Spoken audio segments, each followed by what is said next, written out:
Hi, I'm MC Jessie. 大家好，讀你聽2.0，今日繼續讀 Miguel de Cervantes 嘅 Don Quixote， 我哋讀到第29節啦。呢節叫做 Which treats of the droll device and method adopted to extricate our love-stricken knight from the severe penance he had imposed upon himself。題目咧就睇到係將個焦點擺翻落去 Don Quixote。咁上一節啊發生咩事咧？牧師啦同埋理髮師啦正喺度聽緊 Cardenio 佢嘅悲慘故事嘅時候咧，就聽到遠處咧有一個人咧就喺度洗身喎。咁啊發覺咧呢個人咧有一對好靚嘅腳啦。經過佢哋嘅觀察咧，就發覺呢個係一個女性，仲要係靚到驚世駭俗嘅女性。而呢個女性咧並唔係別人喎，佢正正咧就係 Dorethea。咁佢咧亦都係呢個 Fernando 呢個多情種咧嘅受害者嚟嘅。咁而呢個 Fernando 咧亦都直接咧係拆散咗 Cardenio 同埋 Lucinda 嘅一個始作俑者啦。所以 Cardenio 咧一路聽住 Dorothea 佢悲慘嘅過去啦，佢自己內心咧亦都反湧不定啦。睇下呢一節咧Don Quixote點樣挺身而出啊？定係佢先要通過個考驗，就係牧師同埋理髮師反串去引佢出嚟，然之後去三擒嘅呢個陷阱咧點樣突破嘅咧？我哋睇一睇。跟住我哋交俾 Costa 同大家讀嚟聽。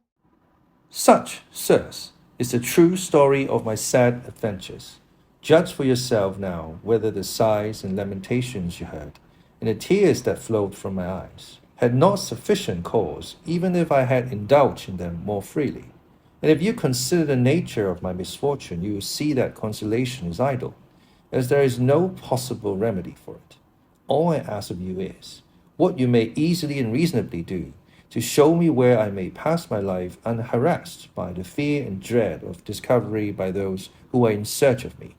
For though the great love my parents spare me makes me feel sure of being kindly received by them, so great is my feeling of shame at the mere thought that I cannot present myself before them as they expect, that I had rather banish myself from their sight forever than look them in the face with the reflection that they beheld mine, stripped of that purity they had a right to expect in me. With these words she became silent, and the colour that overspread her face showed plainly the pain and shame she was suffering at heart. In theirs, listeners felt as much pity as wonder at her misfortunes. But as the curate was just about to offer her some consolation and advice, Cardenio forestalled him, saying, So then, Signora, you are the fair Dorothea, the only daughter of the rich Clinado? Dorothea was astonished at hearing her father's name, and at the miserable appearance of him who mentioned it, for it has been already said how wretchedly clad Cardenio was. So she said to him, And who may you be, brother, who seem to know my father's name so well? For so far, if I remember rightly, I have not mentioned it in the whole story of my misfortunes. I am that unhappy being, Senora, replied Cardenio, whom, as you have said, Lucinda declared to be her husband. I am the unfortunate Cardenio,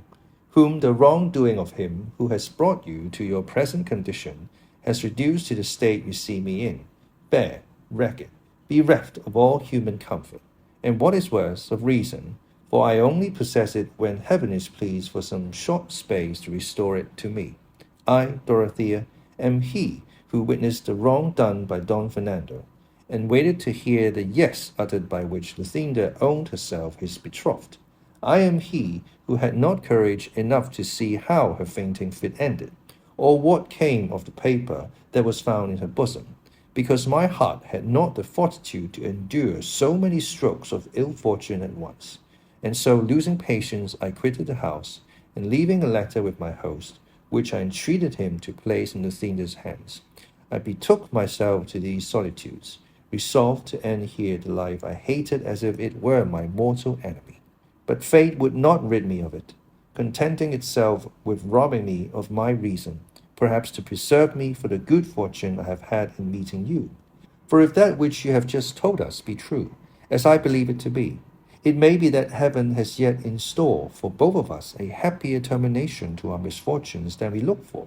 because seeing that Lucinda cannot marry Don Fernando, being mine, as she has herself so openly declared, and that Don Fernando cannot marry her as he is yours, we may reasonably hope that heaven will restore to us what is ours, as it is still in existence and not yet alienated or destroyed. And as we have this consolation springing from no very visionary hope or wild fancy, I entreat you, Senora, to form new resolutions in your better mind, as I mean to do in mine, preparing yourself to look forward to happier fortunes. For I swear to you by the faith of a gentleman and a Christian not to desert you until I see you in possession of Don Fernando, and if I cannot by words induce him to recognize his obligation to you, in that case to avail myself of the right which my rank as a gentleman gives me, and with just cause challenge him on account of the injury he has done you, not regarding my own wrongs, which I shall leave to heaven to avenge,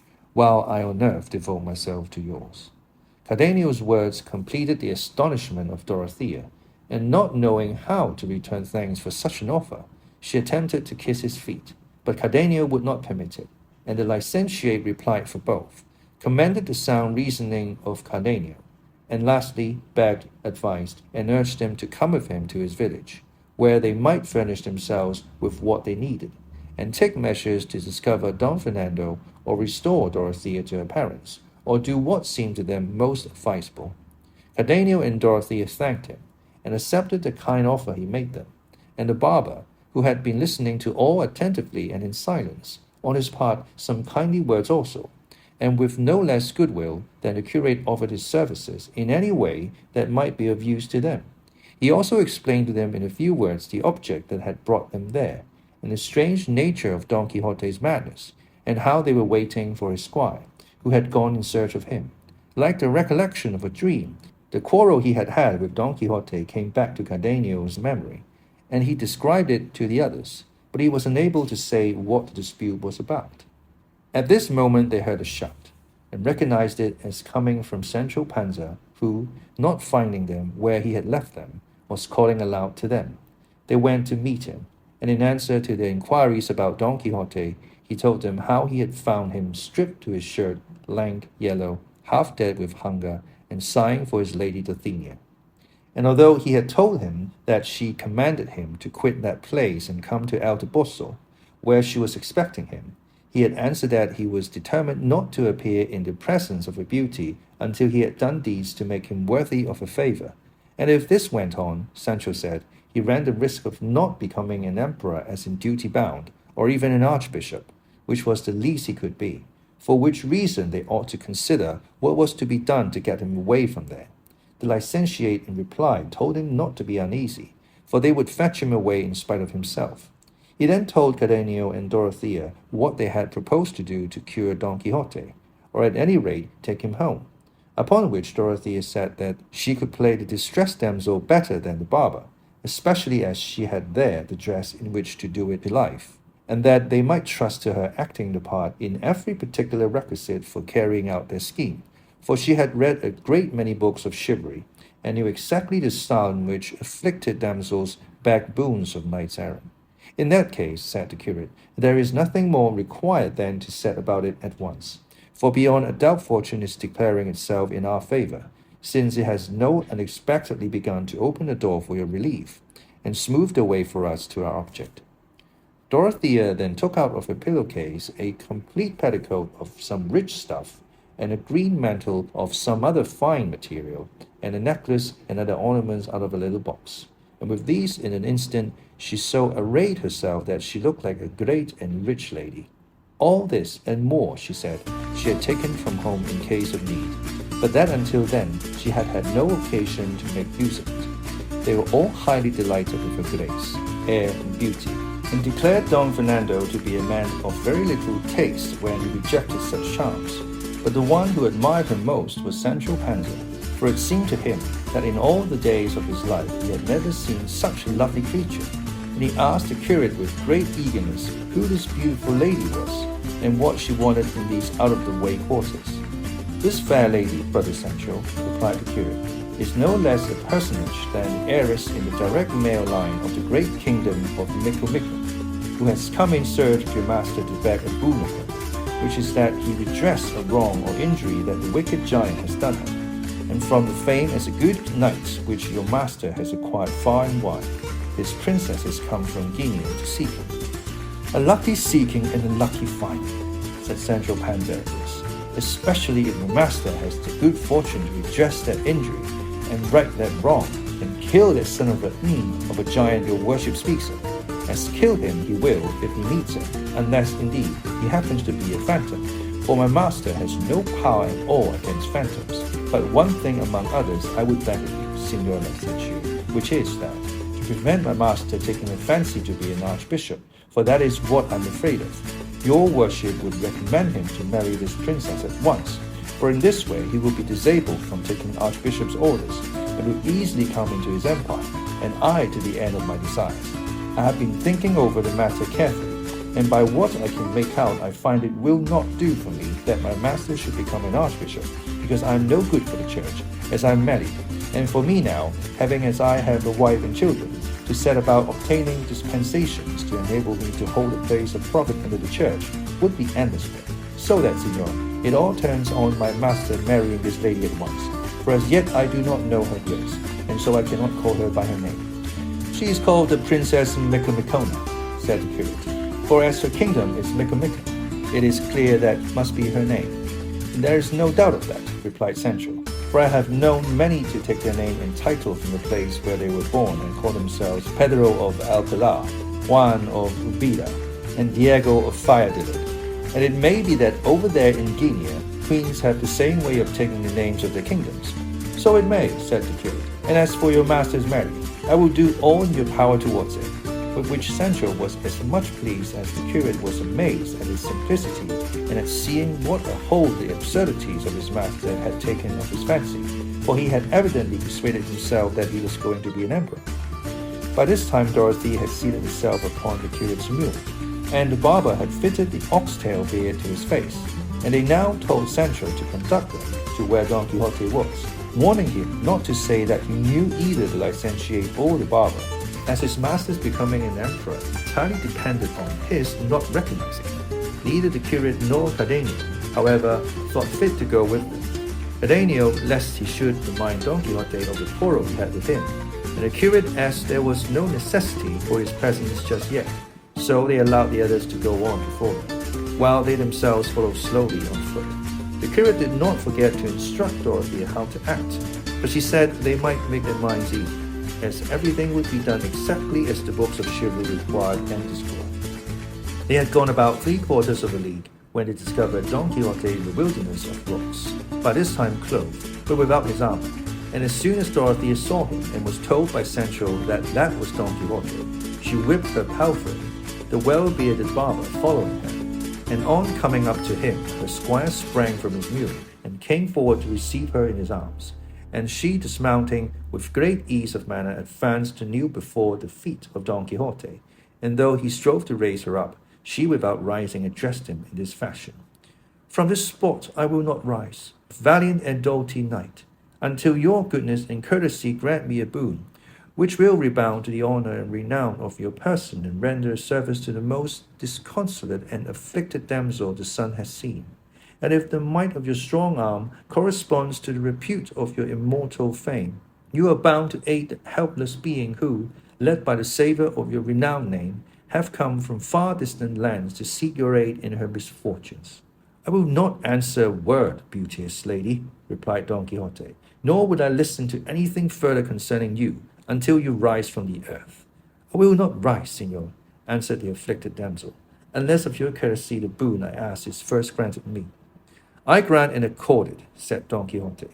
provided without detriment or prejudice to my king, my country, or her who holds the key of my heart and freedom, it may be complied with. It will not be the detriment or prejudice of any of them, my worthy lord, said the afflicted damsel. And here Sancho Panza drew close to his master's ear and said to him very softly, Your worship may very safely grant the boon she asks. It's nothing at all, only to kill a big giant. And she who asks it is the exalted Princess Micomicona, queen of the great kingdom of Micomicon of Ethiopia.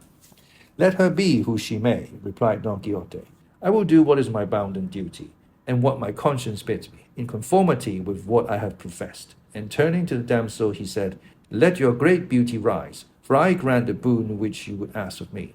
Then what I ask, said the damsel, is that your magnanimous person accompany me at once whither I will conduct you, and that you promise not to engage in any other adventure or quest until you have avenged me of a traitor who against all human and divine law has usurped my kingdom. I repeat that I grant it, replied Don Quixote. And so, lady, you may from this day forth lay aside the melancholy that distressed you, and let your failing hopes gather new life and strength. For with the help of God and of my arm, you will soon see yourself restored to your kingdom, and seated upon the throne of your ancient and mighty realm, notwithstanding and despite of the villains who would gainsay it, and now hands to the work. For in delay there is apt to be danger. The distressed damsel strove with much pertinacity to kiss his hands, but Don Quixote, who was in all things a polished and courteous knight, would by no means allow it, but made her rise and embraced her with great courtesy and politeness, and ordered Sancho to look to Rocinante's girths, and to arm him without a moment's delay. Sancho took down the armor, which was hung up on a tree like a trophy, and having seen to the girths, armed his master in a trice, who as soon as he found himself in his armor exclaimed, Let us be gone in the name of God to bring aid to this great lady. The barber was all this time on his knees at great pains to hide his laughter and not let his beard fall, for had it fallen, maybe their fine scheme would have come to nothing. But now seeing the boon granted, and the promptitude with which Don Quixote prepared to set out in compliance with it, he rose and took his lady's hand. Between them they placed her upon the mule.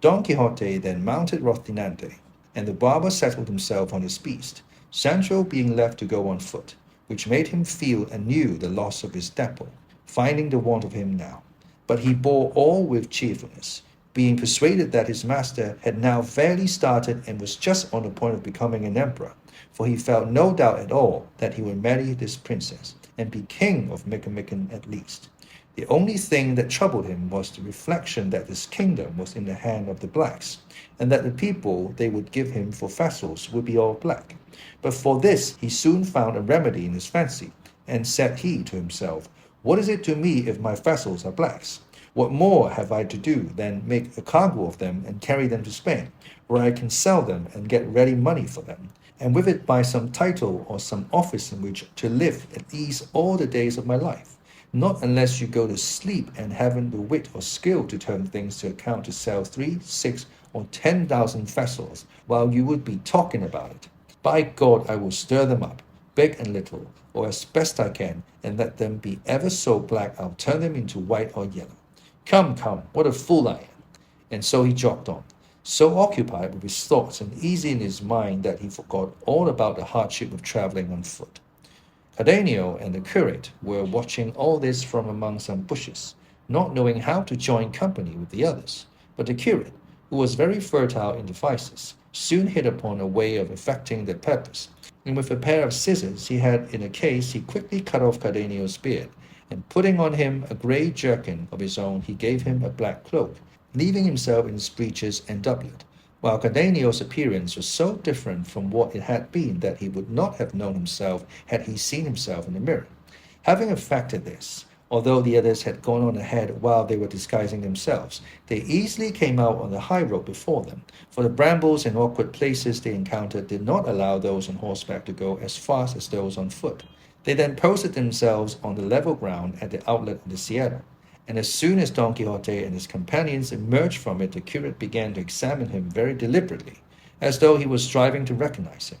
And after having stared at him for some time, he hastened towards him with open arms, exclaiming, A happy meeting with the mirror of chivalry, my worthy compatriot Don Quixote of La Mancha, the flower and cream of high breeding, the protection and relief of the distressed, the quintessence of knights errant. And so saying, he clasped in his arms the knee of Don Quixote's left leg. He, astonished at the stranger's words and behavior, looked at him attentively, and at length recognized him, very much surprised to see him there, and made great efforts to dismount. This, however, the curate would not allow. On which Don Quixote said, "Permit me, Signor Licentiate, for it is not fitting that I should be on horseback and so reverend a person as your worship on foot."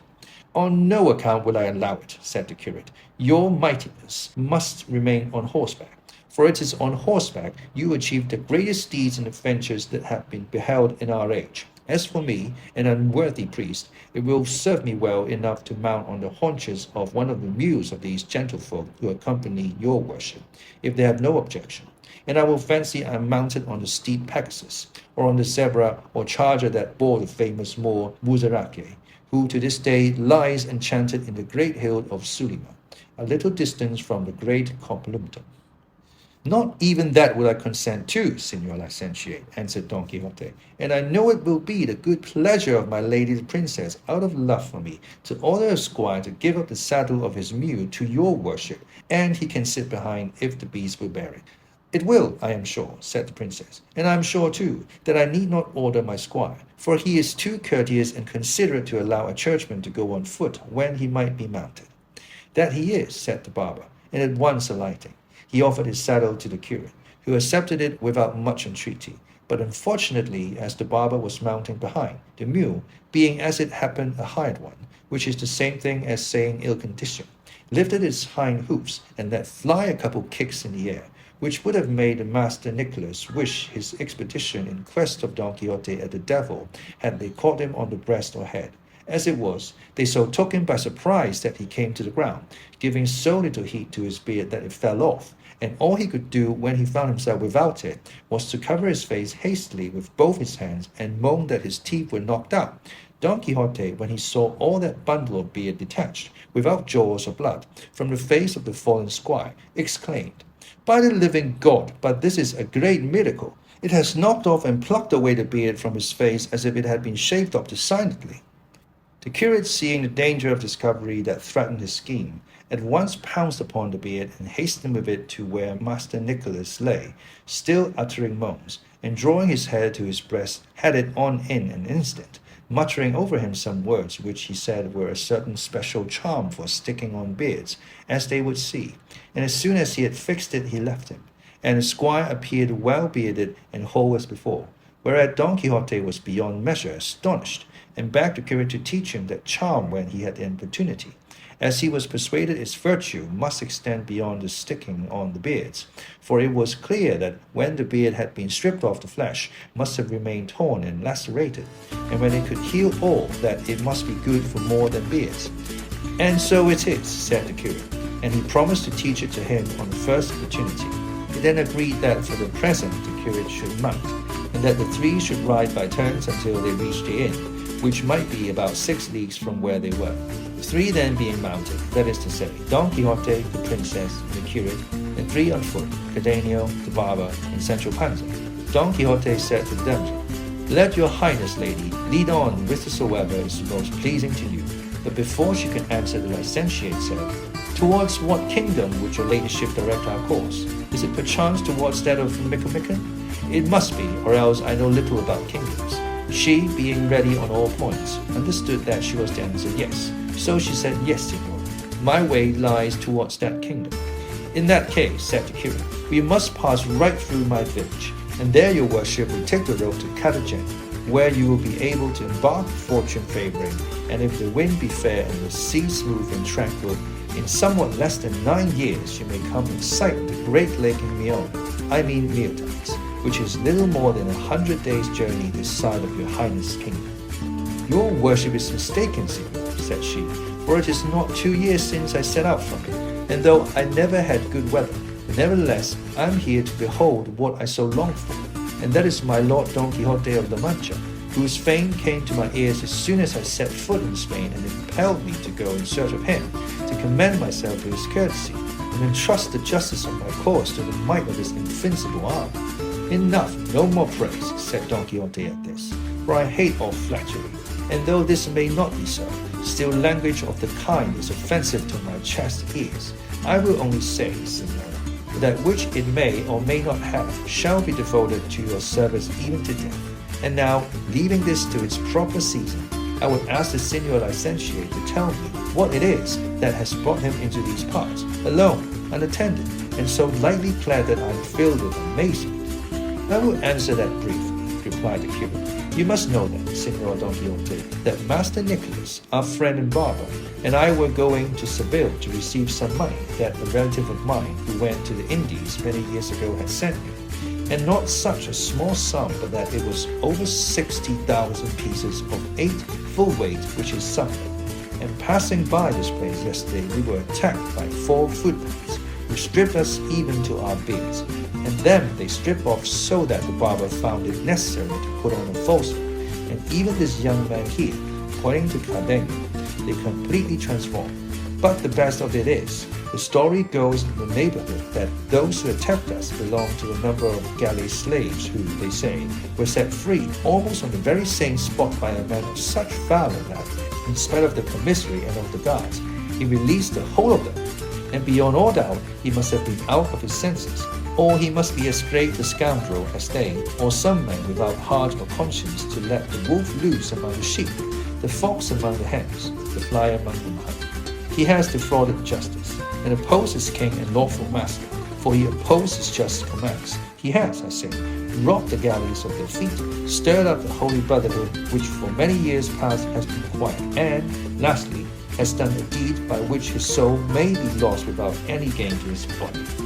Sancho had told the curate and the barber of the adventure of the galley slaves, which, so much to his glory, his master had achieved, and hence the curate, in alluding to it, made the most of it to see what would be said or done by Don Quixote, who changed colour at every word, not daring to say that it was he who had been the liberator of those worthy people. These then, said the curate, were they who robbed us, and God in his mercy pardoned him, who would not let them go to the punishment they deserved. 唔該晒 Costa。好，呢一節完啦，轉眼間就揾到 Don Quixote 啦，而呢場英雄救美嘅戲呢，就由 Dorothea 呢自薦做呢個 damsel in distress， 假冒身份話自己係一個非洲公主，就受奸人所害。個詳情其實冇講清楚嘅，佢只係不停咁樣呢誇獎 Don Quixote， 就話佢享負盛名，呢件事呢，就一定要佢出手相助。